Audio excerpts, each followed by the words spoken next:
Border Patrol Chief Raul Ortiz testified to Republican members of the Homeland Security Committee this week that the Border Patrol does not have operational control over the southern border. He went against his boss, DHS Secretary Alejandro Mayorkas, who just last year told the committee that Border Patrol does have control. Take a listen.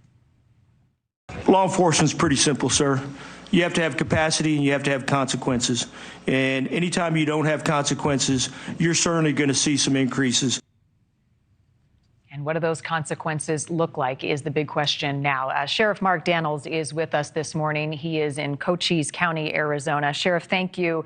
You and so many others in law enforcement are on the front lines of this battle. I know it must be frustrating to hear the politics around this and less about solutions.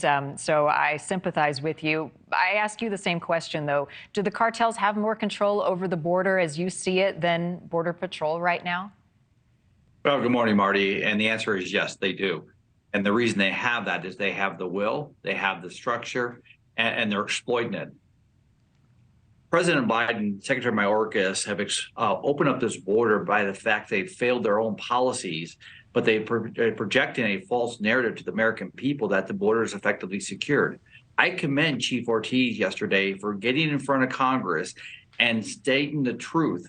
Because he knows, him and I are good friends. He knows, along with every other agent on the border, that this border is not secure. We know that. The non-political stats show that every month that we do not have operational control on this border. As a result, my community, this country, is seeing the results of that. Democrats have been critical, though, of Republicans, even those who held this meeting at the border this week, that they haven't supported funding to give you and other law enforcement the resources you need to secure the border. Well, that's a true statement, too, Marty. And I noticed they were absent to this hearing with Chief Ortiz. And I know they were absent in a hearing in Yuma recently, too. That doesn't solve anything. I just went to Congress about a month ago and spoke in front of the Judiciary Committee.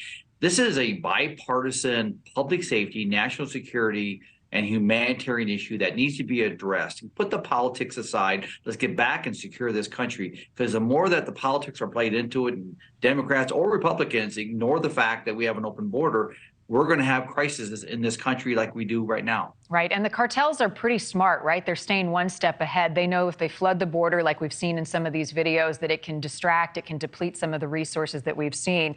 So what are the consequences? What is the first step to address that so that they actually fear that they will be detained if they do so? Well, Chief Ortiz hits on it. We have to have consequences. As long as the neon light's on at the border, that the border is open for business and you can come across illegally without consequences on all the programs. It's called the political shell game. We need to address border security. Everybody's talking about the cartels. Well, we know where they're coming in at, and that's the border. Let's get an emphasis on the border. It starts with the President of the United States. It starts with Secretary Mayorkas, who took the same oath of office I did, Marty, and that is to protect this country and our communities.